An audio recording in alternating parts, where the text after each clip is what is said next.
playfulness and curiosity. This new superpower called persuasion. They're the rules of the world, and then here's the rules for us. What does rich mean? Stories and wisdom. Welcome to the Stories and Wisdom podcast. Today we are joined by Dr. Paul Zak, professor of economics, psychology, and management at the Claremont Graduate University and founder of Immersion Neuroscience. Paul is widely known for pioneering research on the brain science of trust, storytelling, and human connections. His books, The Moral Molecule and Trust Factor, have reshaped how organizations think about culture, engagement, and meaning. And I know for a fact that I'm missing out a whole lot of other work that he has done, including his latest book, as I'm making this list. Paul, really excited to have you join our podcast for this season. Thank you so much, Pradeep. So to start us off, for listeners who might be new to your work, how would you describe what Immersion does and then the science behind it? Yeah, Immersion is the world's first neuroscience as a service platform that lets anybody measure what the brain values in real time by applying algorithms in the cloud to signals we pull from smartwatches and fitness wearables. So it turns out that what the brain values is what people remember and act on. So if you want to understand why people do what they do, then you've got to actually really measure brain activity, because our brains are not designed to reveal our unconscious emotional states with any fidelity. And when you're stating, like, what first drew you to the intersection of storytelling and neuroscience and what brain does? Yeah, great question. Post 9/11, a lot of money went into Department of Defense, of course, and we were under contract with DARPA to identify combinations of signals in the brain that would accurately and consistently predict what people would do after a message or an experience. So the idea was to equip warfighters with this new superpower called persuasion. So we did a lot of research, millions of dollars of taxpayer money spent, and we found this one particular video that huge behavioral impacts. So we use a lot of public service announcements, like videos with about charities and things. So we could see an immediate response. Right? I'm a behavior guy. I'm not a feeling guy. I don't believe in feelings. I just believe in behaviors, because I can measure behaviors and I can measure brain activity. And so we did lots and lots of work. As you know, in the last 20 years, I've done 10,000 blood draws to measure changes in neurochemicals. I mean, really, really hard, roll up your sleeve science. Anyway, this one video that almost everyone responded to, like, okay, what's going on there, right? We were starting to find these signals in the brain. But when I looked at that and went back to like English 101, I'm like, oh, that's a perfect story arc, right? It introduces characters. They have authentic emotions. They have a crisis, tension builds, and then that tension resolves. And then it's like, maybe it happened to you as well, Pradeep. The scales fall from your eye as you go, oh, of course, a narrative arc, storytelling is the most effective way to communicate information and influence people's behavior. Brilliant. This is two parts. Like the first time when you were actually describing it, you're talking about, I need information and data, and that helps the brain. But then you're also, when you're going back to your origin story, you went to the narrative arcs and then tropes and then story aspects of it. So when you're getting to these immersion tracking engagement in real time and getting the data, like, what does that reveal about the human connection? Not just the individual, but then the human connection, because I know you work with organizations, teams. Mm-hmm. So can you explain how immersion tracks this engagement in real time and then what it reveals? Thank you. Yeah. So I'm using immersion with a capital I as a term of art for viewers. Pradeep knows this, but it's a 1-second frequency data stream that we can pull out of the brain via the cranial nerves, and we can track this second by second, and it identifies the value that the brain gets from this experience. So the more valuable, the more I want to do it, the more it influences my behavior. And what we've shown in the last couple of years, probably since we've spoken, Pradeep, is how much social emotional value you need to thrive. So we've been worried so much about stress, but you need stress. You need challenges. You need physiologic arousal, like working out is really good for you, right? If stress is bad, you would never work out. So physically, but you also need to emotionally work out. And so we have an app called Six, a free app, SIX, that we've shown in published research, you need 6 of these high value moments per day. Social emotional value, objectively identified with technology. So how do I get those? So most of those are social, right? So I might walk up the hill behind my house tomorrow morning and watch the sunrise, and that could be a high value moment for me. But Pradeep, if we did it together, so much better, right? Oh my God, look at the great sunrise. We're talking. And so it's that connection requires communication, and the most effective communication, as we have established, is in fact in that story structure. And so once we are empowered to share stories about ourselves. If those stories are well communicated and structured, people want to connect to us. They understand us better. That's how we share information about ourselves.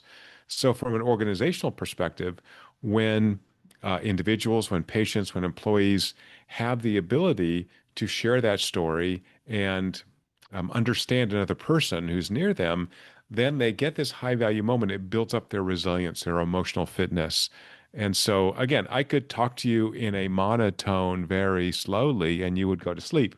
But if I'm like, oh my God, this crazy thing happened to me, and it would be so interesting to share that with you, and right, that's a different kind of experience. And so, because we know that social connection is essential to keep people happy, healthy, and living longer, then how do we facilitate that social connection? I think stories are one of the most important ways we do that. Yeah, and I actually wanted to give an example to what you just described from what happened during this weekend. So we went fishing at our lake that we can see from here. But then these are friends who have a dock, and they've invited us for a long time to say, come over fish. They've never fished. They have a dock, but they don't know how to fish or anything else.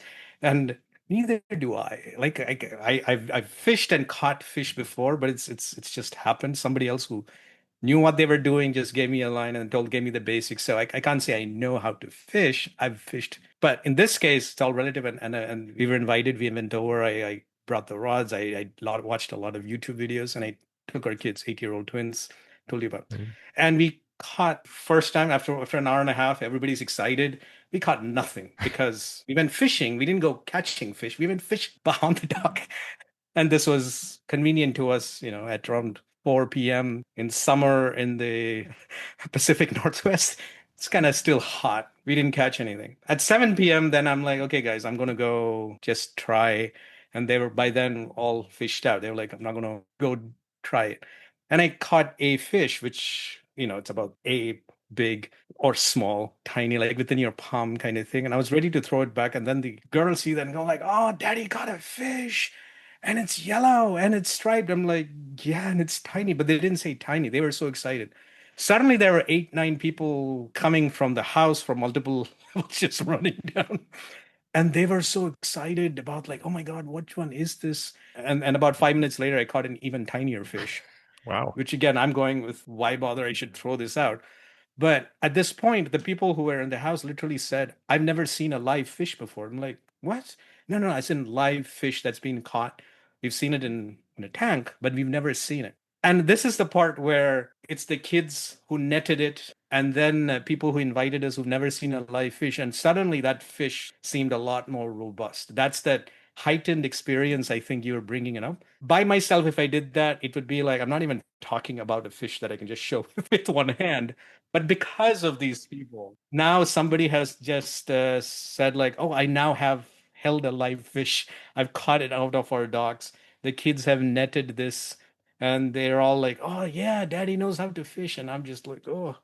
But in this context, that experience changed it all for all of us. Something that I would have filed as like not relevant suddenly comes in high. So, and if I had your app on the watch and had this set up, then I do believe that this would have come to be selected as a highlighted moment. Yeah, in particular because, as you said, it was social, Yes. right? So, that story by yourself, maybe you go home and tell your kids if they weren't there.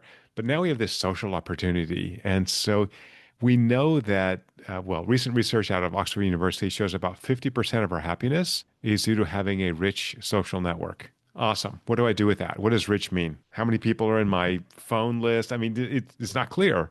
But now we can measure that neurologically and ask not only, what does rich mean, but we can evaluate that and have goals. And so by having that experience and a story that goes around it, I guarantee your girls are going to remember this their entire lives. Like, we did this crazy thing. We were 8. Our friends went fishing. My dad found these fish. We couldn't.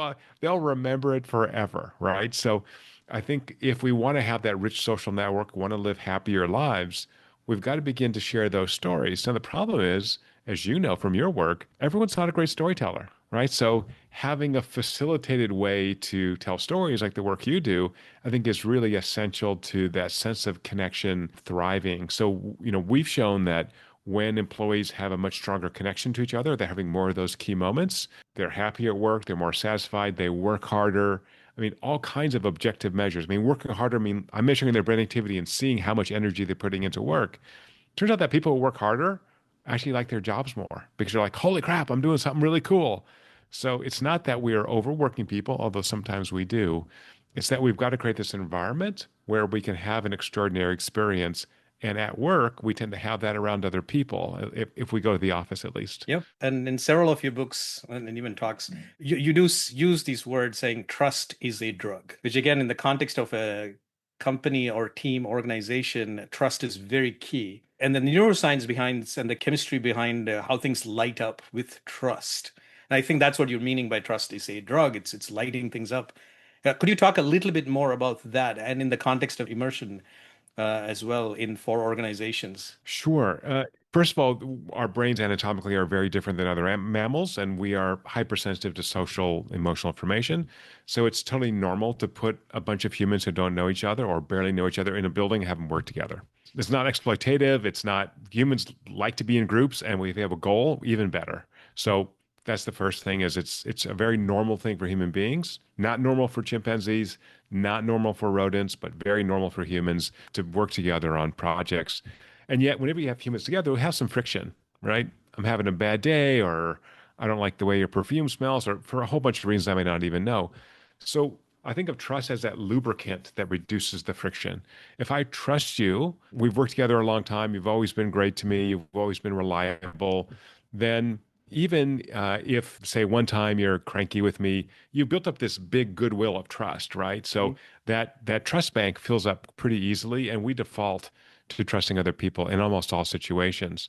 So yeah, so think of trust as a way just to be a better team member, to be more effective, to have less friction at your work. And there are particular neurochemicals that indicate that this is a person that appears to be trustworthy, that I want to choose to trust something measurably.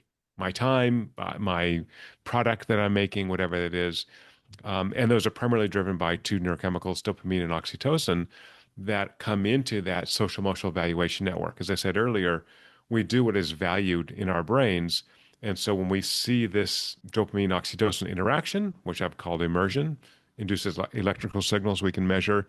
It's like, oh, here's my friend Pradeep. Obviously, I want to work with you. Or obviously, when you invited me beyond this podcast, I'm like, of course, we've hung out. I like you. I know you. I'm not going to say no to you. But if you came up and were super cranky and I don't know, I didn't know who you were. And even if I didn't know who you were and you were nice, I'd probably say yes. But I'm like, not that Pradeep. He's awful. Right. So we are making judgments, at least unconsciously, about who we want to be around. But trust does run on this continuum, right? So Pradeep, you're awesome. I like hanging out with you. We're friends, I think. But I like my kids more. That's normal. You like your kids more than me. I hope you do, at least. And so we're thinking about, if I want to make work more effective, if I want to have a better life, I've got to connect to people. I'm only going to connect to people I trust, at least connect strongly to people I trust. And as you said earlier, storytelling is a really effective way for me to open up. What we've shown in published research is that if someone opens up, they're vulnerable, they share something about themselves, that's a very strong signal of trust. I trust you because I'm sharing something kind of intimate about my life. And when you do that, people almost always have this dopamine oxytocin response, which I've called immersion, which goes, oh, I want to reciprocate. I also want to open up to you. Once we know each other better, then those frictions are really reduced. Now, it can go too far. Think of family members. Sometimes we know too much about people in our families, and that can induce some friction because we kind of know how to poke them if we want to, or maybe we unconsciously do it.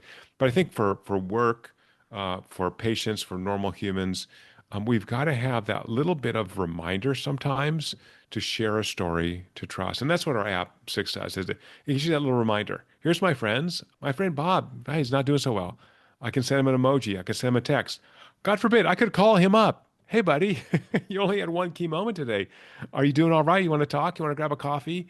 Like, that's what engaged humans do who really thrive, is we've got to connect to others, whether it be our friends, our family, or our work colleagues. The points that you're bringing up, like with our platform, that's what we kind of enable in a very structured and a very repeatable manner, like a way for you to share stories, be vulnerable, but then begin to engage and for others to react, experience, and do it all over again because you've seen somebody open up, which means you can open up as well. And the more you do that, the more trust builds, and more trust in your team, the more you can create something new, innovate. The more you can solve harder problems, the more you can take on other things. So I know for a fact that we've been standing on your shoulders, working and building these things based on the work that you've done for us. Awesome. So it's a great teamwork. Well, think of innovation. Like innovation is the key, right, to sustained profit, vibrant economy. So if I'm going to innovate means I'm going to fail a lot of the time. Yeah. If I'm taking big shots, now if my boss comes and screams at me, my brain says, "Don't do that. That's painful. That I don't want to be screamed at by the humans." But as you know, it's very common in the tech industry to have these monthly congratulations, you screwed up, celebrations, pizza party, pizza and beer every, last Friday of the month. Like, okay, what was your biggest screw up this month? Because we want to facilitate innovation, but also want to share the mistakes so people don't repeat them. So that's a high trust environment. I'm going to share the things I screwed up on. So for listeners, if you want to see a great one of these, former CEO of a corporate training company, Exos, who just stepped down, on her LinkedIn, she has on her previous job history, for each job, she has all the failures at that job. Almost none of the good stuff, but the failures.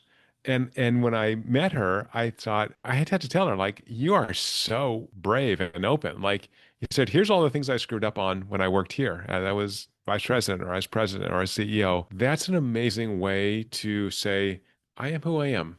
Come as you are. I'm not going to judge you because I've shown you all my warts. I thought it was such a brilliant thing for a CEO to do, just to say, we're all humans. We all make mistakes. We just want to get a little better. Absolutely. And I have an example to add as well, which is when I went to school, this was a professor at Carnegie Mellon, Randy Pausch. He's written the book called The Last Lecture. But in his class, he would have this award called the First Penguin Award.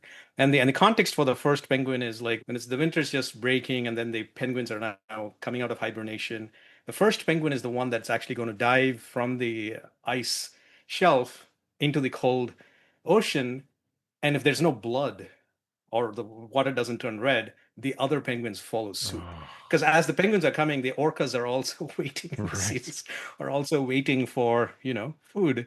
So the first penguin is the one that's taking the maximum risk, the brave one, and is going there. And the intent for the award in our class was take the huge risks where you're trying to intersect technology with art and context for what you're trying to solve for. And the bigger the risk, the bigger we want to celebrate this. And then the First Penguin Award was the most coveted award, even though there were the higher grade ones that were given. And people would compete really hard for the amount of risk that they can take in that class to get there. And I was reminded of Dr. Pausch based on the story that you were talking about, exemplary CEO sharing her failures through their career. So thank you for sharing.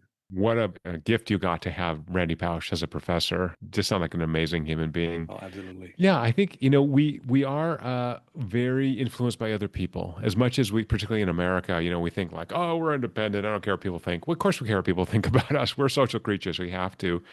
And so that First Penguin Award is like, try some stuff. We're with you. And the indication is we're all in this together. We're all trying to get smarter here. And you can take some risk. And that's, again, a real sign of trust that we trust you. You might fall on your face, but we're here for you. And I think if you have what the published literature shows is if you have basically 3 or 4 friends that will pick you up when you fall on your face, you are good, right? Besides your family, if you have 3 or 4 people outside your family, call these 3 a.m. friends that you can call at 3 a.m. and go, I'm having a crisis. You got to come get me or whatever. Like, that's great. That's all you need, right? So how am I going to facilitate that? It's really investing in relationships. And that means having experiences and sharing stories. So for my guy friends that I do crazy stuff with, we have amazing stories. I know these guys, I've seen them under stress. They've seen me under stress. They've seen me at my worst and my best. And you learn a lot about these people and you realize like, oh, these people in a very real sense love me. Like they will be there for me at any time. And if you're lucky enough to have a couple of those in your life, you're in great shape. Again, how do you do it? Have experiences and then talk about them.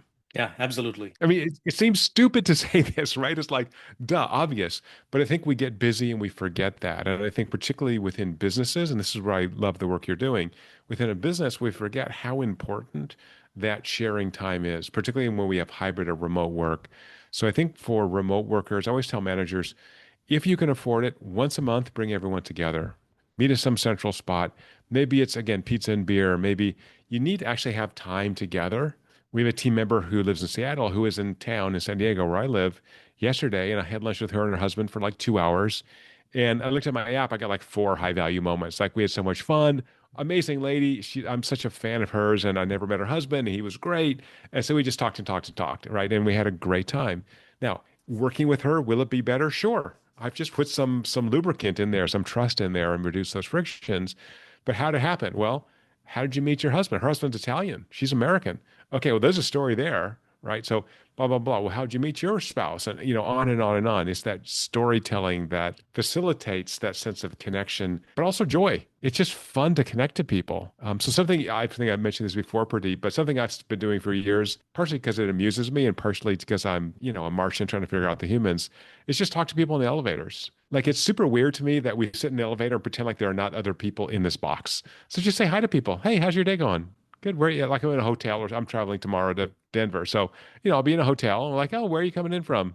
Oh, yeah, I'm coming in from Sydney, Australia. Sydney. Oh, yeah, I was there about 5 years ago. What's happening? You have these nice little conversations.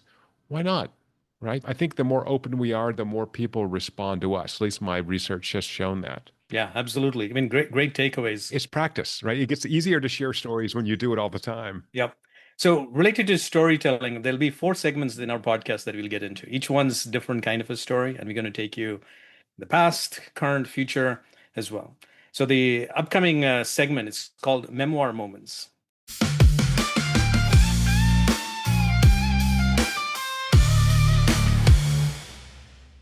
In the Memoir Moments segment, we ask our guests to look back and then share a formative experience. Given your work, I want to actually ask you, like, was there a time back in lab or your classroom, maybe this was even when you were going to your dissertation, when you realized that emotions were measurable, because that's what you're doing there, and then making it even more proactive? It's like, what was the point when you realized that emotions were measurable and then you dedicated a career to taking that further, like the origin story? Yeah, that's a good question, but I don't have a good answer because it's like asking when you learned how to, differentiate a function. Like I've done it my whole life. I just can't remember for high school maybe.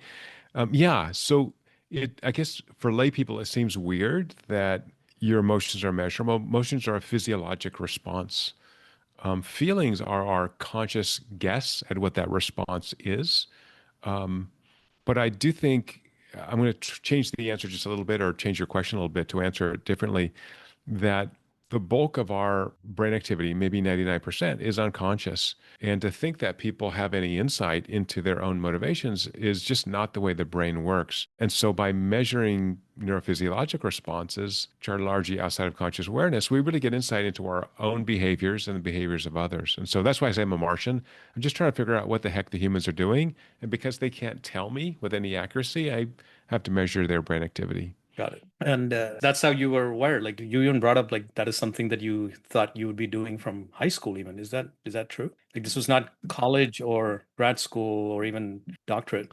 That's a good question. I mean, my father was an engineer, so we always built stuff. I had 3 sisters, no brothers, and a father. So my father and I just escaped to the garage every night and, built computers and calculators and rebuilt car engines. And we didn't have a lot of money growing up, but we had curiosity and a little bit of skills. And so, yeah, I think the reason I've been successful scientifically, and part is just curiosity, but also I just build things. I like to create new structures, new protocols. We do a lot of kind of engineering in our lab, which is to me really fun to build something that's going to solve a problem. And, the last 10 years, the problem I've been trying to solve is how do I live a longer, happier, healthier life? Mm-hmm. A big part of that answer is what I call emotional fitness. Am I actually emotionally engaged with other people, with life? Am I passionate? Am I putting energy out in the world, and create a technology to measure that?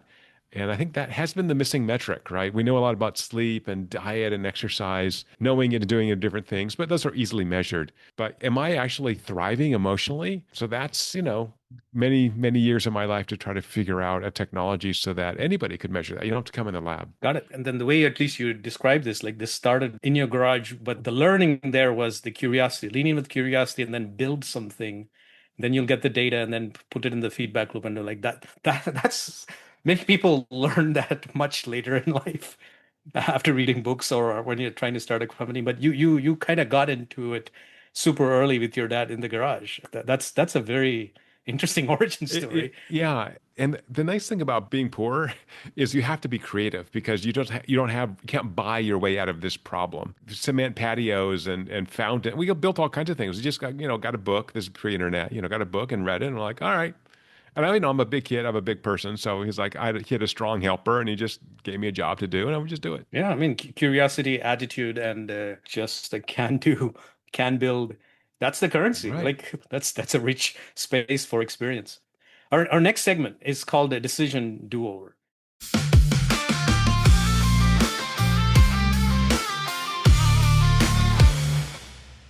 So, looking back, are there any decisions, approaches that you would revisit with the wisdom that you currently have for that decision? So, talk us through that decision or inflection point, and then anything in terms of decision do-over that you want to share with us. Yeah, that's a great question.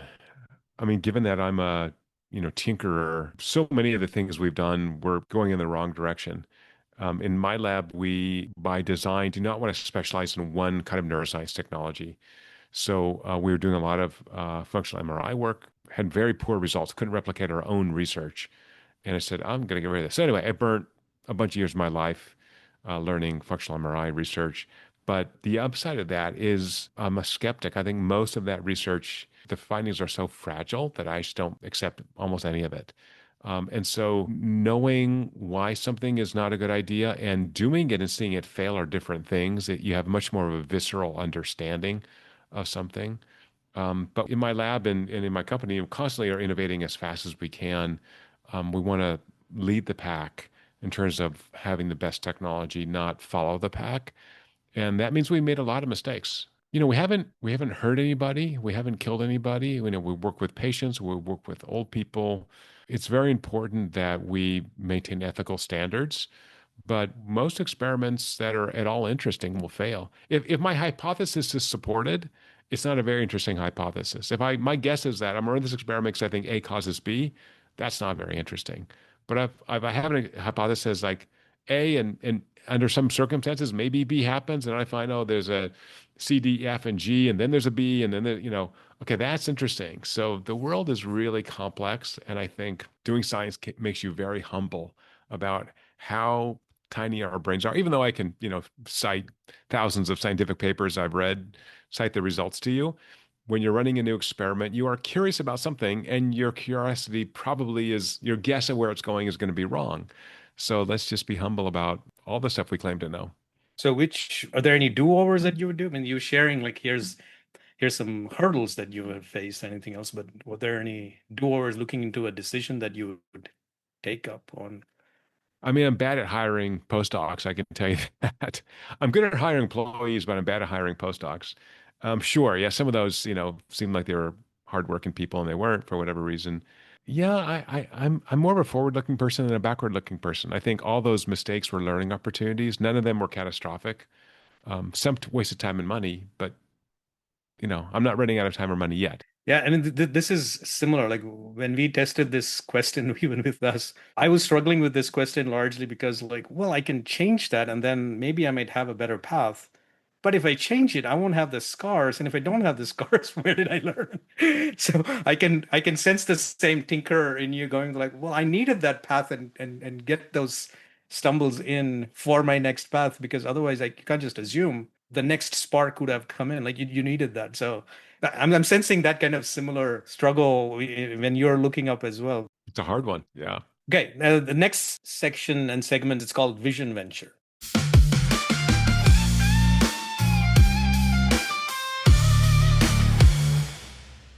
What is the evolution of your work going into? What are you especially energized by that's going to be the leapfrog from the work that you're currently doing that you're looking forward to enable? Yeah, most of my work is sort of more or less 10-year intervals. So every 10 years, I pivot into a new area based on, all the stuff I've done. And then you kind of max out, the delta for continuing in this area gets smaller and smaller. So in the last couple of years, I've really focused on happiness, the neuroscience of happiness, how to create happiness. I have a new book out with happiness in the title, and creating technologies to help people live longer, happier, healthier lives. So I think there certainly is a big push in technology, Silicon Valley and beyond, for longevity. And it turns out that happy people live longer. So I'm definitely on the longevity train with lots of other people, but I'm really taking a preclinical view of that, as opposed to do these 500 tests every 6 months to adjust your diet or supplements, whatever. How about how do we actually expend energy, live a fulfilled life, be emotionally healthy, be socially healthy? So certainly going to take my own tack, but that's the space I live in anyway. So I'm not going to take on whether some supplement is good or bad for you. It's not my area. Got it.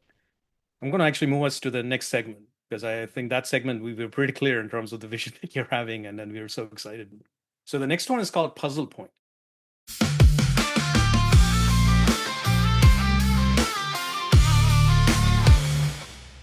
What is something in your current work that is feeling unresolved or complex that you're exploring, and how? I definitely know the answer to that, which is scaling. So I always like to tell students it's easy to start a company, it's hard to scale a company. So we're just on the threshold of reaching scale, and scale here means we are profitable, we have momentum, and pushing us past that little threshold to scale, it's not totally clear to me. So we've been exploring different ways to do it, and I don't think we found the right combination of corporate partnerships, marketing, and licensing that allow us to hit that scale fast enough where it matters. So if I hit scale when I'm 95, that's just too late. I can't last that long. I won't have this much energy. So yeah, I think it's a real puzzle. What is that right combination of factors that allows us to hit scale? I feel like we're close, or the data suggests we're getting close, but we're not there yet. So yeah, I spend a lot of my time thinking about that. So you talked about different parts to this, like the licensing, and then you talked about corporate sponsorship, and you brought in marketing as well. Can you go a little deeper on a few of those? Like what kind of licensing are we talking about? Partner-based licensing, direct to, or is it public sector, private sector, API-based, SaaS? Like there's so many different aspects to it, but at least it helps us understand like what are the avenues exploring and what are the pros and cons, and then why it's a struggle still. Yeah. So basically, we have three ways to generate revenue in the freemium model: direct to consumer. So that's direct to consumer marketing. The second is subscriptions for the premium version of the Six app to organizations that want to offer this as an employee benefit to keep their employees happy, healthy. And the third is, yeah, licensing our API so that people can use our technology in their existing tech stack. And we currently generate revenue from all three of those. The question is which one to double down on. And as we continue to poke at those systems, they're not independent of each other. First of all, we have limited time and resources, so I can't do all three really well. And if you have enough individual users at a company, then it's easier to sell an enterprise subscription. And when people use our API, they learn about us, and so that helps us scale. So it's actually kind of complicated. It's not a linear process. It's a highly complex, kind of nonlinear process, and those are difficult to forecast. Yeah, I think anyone who started a business or runs a business probably is sympathetic to what I'm saying.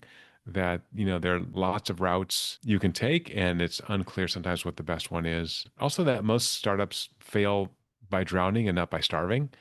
And if you try to do too many things, you end up doing none of them well enough, and you end up just drowning in, stuff that doesn't pay off. Is the market having any influence on this, or and how are you separating this out? And for context, right, at the time of recording, we are 6 months into the Trump's second term, first year time frame. It's been a few weeks since the Microsoft layoff of 10,000-ish people, Amazon announcing 4,000-ish from AWS, and that's just in the tech sector, which largely doesn't take a battering for decades that we've seen in the past. So given this market, and I know grad school students, even top students, finding it really hard to find a job. Industry is also bad, and this is all in the ascendancy of AI, and AI is investments are going through the roof across multiple industries. So given that climate of political uncertainty that's come in, and also the technological and innovation uncertainty that's adding on, and then and where employment and unemployment's there. I feel like this is great turmoil for having connection through trust and storytelling, which is where you're at. However, the realities of, well, you still need a B2B licensing model subscription who's going to be putting that in. How are you seeing this from your end with your experience with the puzzle point that you brought in with like the three ways in which you're looking at revenue and testing a few? How is the market dynamics as I've laid out? How are you unraveling that? Yeah, I mean, at some level, it's difficult when people are being laid off to make a pitch for improved wellness for the remaining employees. On the other hand, when you have employees who haven't been laid off, they're worried about being laid off. And so that's going to affect their ability to focus, their productivity, their satisfaction with their jobs. And so I think investing in those remaining employees, at least the companies we're talking to, which is a biased subset of the entire world, have realized that there's a lot of uncertainty in the world, and that uncertainty in the brain manifests as stress. And if you're stressed out, you're burning bandwidth thinking about whether you're going to have a job next week, as opposed to doing the thing you're supposed to be doing. So at least the companies we're talking to kind of get that these are valuable humans. Having said about, all this about layoffs, the US is below replacement fertility and has been for quite a while. Unemployment rates are still very low. If we look at Europe, Europe is just shrinking rapidly. Germany went below replacement fertility in 1970.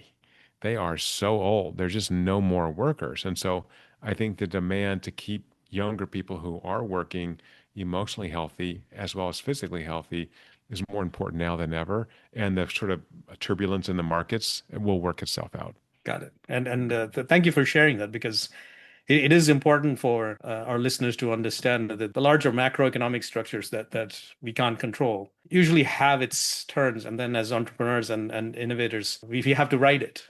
And it was important to actually understand, like when you're looking at the puzzle, do you get distracted by the macroeconomic one, or do you actually write it in different ways? Because it's not just, you can't ignore it completely, but you still have to figure out how can you harness it or write it, or if it is truly noise for you, then what's the signal? What are we engaging? And I wanted to hear your perspective. And thank you for sharing that.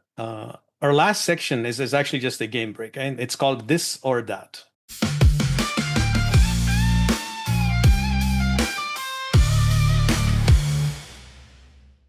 First one, trust or curiosity? Curiosity. Any context you want to share?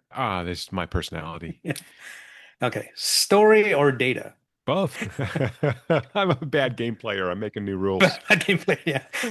Because we brought in things for you, which you're like, you're both is the answer. Right. We're going like, which way would he lean? So we spent a lot of time trying to figure out. Okay, next one. I think you made the choice on this, but let's go. Lab or boardroom? I'm very conflicted on this one. I love solving problems, but the lab lets me explore the strangest, weird stuff. Again, a lot of which fails. But I'm actually going to say lab. Okay. Emotion or logic? Again, I'm going to say both. They neither one works well alone. You got to work together. Ooh, here's another one. Deep focus or wandering mind? Gosh, you got really hard ones. Wandering mind. I want to say defocus, but it's not true. Tinkerers are constantly working on stuff. are. You need the wandering mind to tinker and try new things. So, I mean, there's focus on what you're tinkering on, but then the mind is still doing what the mind does. So, okay, last one. Startups or universities? I'm going to give a shout out to my university, Claremont Graduate University. I'm so blessed that they continue to employ me and let me start companies. The university feeds my curiosity and does it at low cost because I have graduate students who are not expensive. The company feeds the moving fast and breaking things, which is also super fun. I'm really happy to have both. If one of those went away, I would be super sad. And one reason I've been successful is, as I said, I'm good at hiring people, and we put an amazing team together for the company. We have a CEO who knows how to scale a company. I'm obsessed with scale. If you can't tell, it's my big problem now. And this guy's a scaler, and he lets me mind wander and tinker and think of new things. And so if you want to go both ways, you got to have the team around you that supports you. And I must say at this point, I feel compelled to give a shout out to Sneh Shah, who's our showrunner. She's a second year grad student at Carnegie Mellon University, who put up all those questions for you. So she did all the homework. I gave her some context. Good And then job. I was like, and then she made sure that you would be conflicted. And it seems like she absolutely succeeded on giving you. Completely. She nailed it. Yeah. I kind of hate her now. It was too hard. Snake, come on, give me a break. So before we wrap, Paul, thank you for bringing your science, spirit, and story to this conversation. Where can listeners follow your work or learn about Immersion or your latest project? And I think if you have a QR code for them to like scan and then look up, that'll be great. The app is free. It's called Six. If you're a listener and not a viewer, the website is your6.com, you're the number six. And yeah, try it. I think by having data on what it means to thrive and connect to others, it changes this from a mental health disorder. I'm not in the mental health field. I'm in the thriving happiness longevity field. And so we are very privileged in these developed countries to have the opportunity to think about life extension and health span expansion. I learned this new word, which from someone, I'm stealing it, but it's play span. I want to extend my play span. I want to play as long as I can at this game of life. And to do that, I've got to be physically healthy and emotionally healthy. And so maybe that's the thing that I'm really looking forward to. How do I extend play span for as many people as possible? Absolutely. And I think that this is something that I'm not the only one who's going to steal it. So will all the listeners, which that only means it's not stealing. We're all getting inspired onto this movement called a play span, right? So you've shown us that connection isn't just a feeling, it's a measurable force. That's an important part as well. And thanks for helping us see the science behind trust and the humanity behind the data. So thank you again, Dr. Zach, for helping us expand our play span and being on our podcast. What a pleasure, Pradeep. Thank you. And as always, thanks for listening to the Stories and Wisdom podcast. Until next time, keep following the questions that light you up. Playfulness and curiosity. This new superpower called They're persuasion. the rules of the world, and then here's the rules for us. Real deep pink. That was a very different level of inequity. What does rich mean? Stories and wisdom, we rise.